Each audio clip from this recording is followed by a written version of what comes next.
مع ضيفي الكريمين، وابدا معك كابتن ماركو. ومن حيث انتهى التقرير، هل هذه التشكيله سوف تذهب بعيدا في كأس العالم 2022 في قطر؟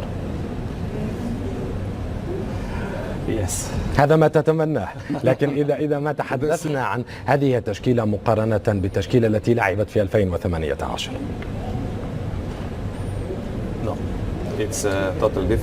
هذا تشكيل مختلف، هذا جيل جديد.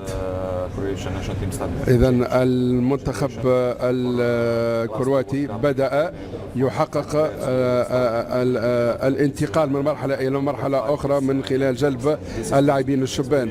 إذا هذه تجربة جديدة وحقبة جديدة في تاريخ المنتخب الكرواتي، ولكن نحن لدينا التقليد الخاص بنا ككروات، نتواجد في المنافسات الكبيرة. وصلنا إلى النهائي، ولكن لكي نتحلى بالواقعية لابد أن نتخطى مرحلة دور المجموعات ثم نذهب إلى دور خروج المغلوب. ولكن المنتخب الكرواتي لديه تشكيل جيد،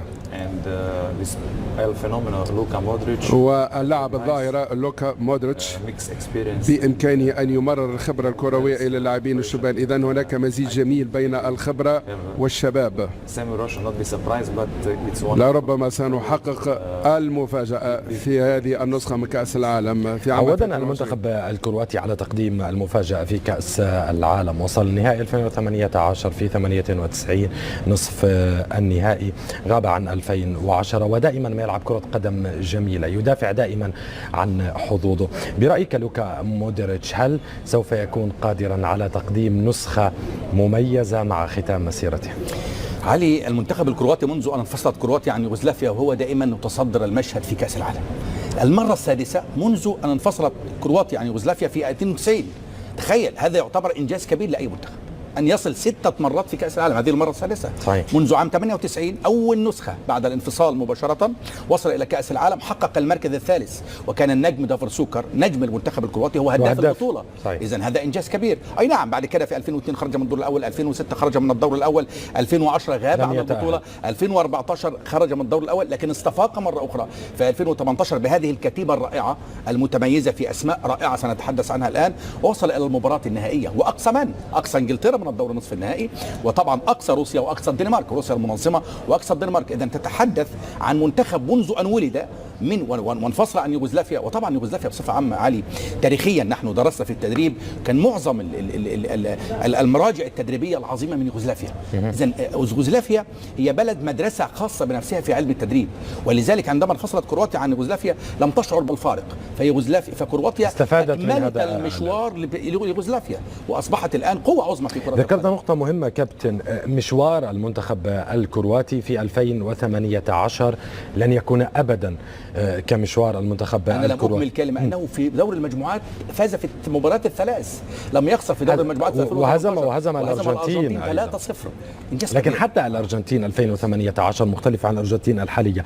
إذا ما تأهل المنتخب الكرواتي عن هذه المجموعة متصدرا أو ثانيا لن يكون مشواره سهلا حتى المباراة النهائية مثل ما حدث في 2018. بطبيعة الحال هذا ظرف مكاني وزماني مختلف، هذه منافسة مختلفة، هذه مجموعة قوية جدا. لا تنسى وأننا سنقابل المنتخب الكندي، والمنتخب الكندي يبلي بلاء الحسن، ولديه الكثير من اللاعبين الذين ينشطون في الدوري الإنجليزي الممتاز. وسيكون هناك أو ستكون هناك مباراة الكلاسيكو بين ظفرين بيننا ككروات وبين البلجيكيين. نحن لدينا الخبرة، خبرة المنافسة في البطولات الكبيرة. هذا ما يميز الكروات. ولكن الهدف الأول هو تخطي مرحلة المجموعات، هذا هو الهدف الأول المنشود. ومثل ما نقول لكل حادث حديث، إذا أوجد المدرب التوازن المطلوب فإن احتمالات أيضا بأن تلاقي المنتخب الإسباني، احتمالات بأن تلاقي المنتخب الألماني. الكابتن ماركي لم يتحدث عن المنتخب المغربي، ربما قرر أن يترك الحديث لك عن المغرب. المنتخب المغربي لديه حظوظ كبيرة الجديرة بأن يكون حصان أسود في هذه المجموعة في هذه البطولة عموما. خبرة المنتخب المغربي ولاعبي المنتخب المغربي في الدوريات الأوروبية هل من الممكن أن تؤثر على كرواتيا؟ تأثير المنتخب المغربي على كرواتيا؟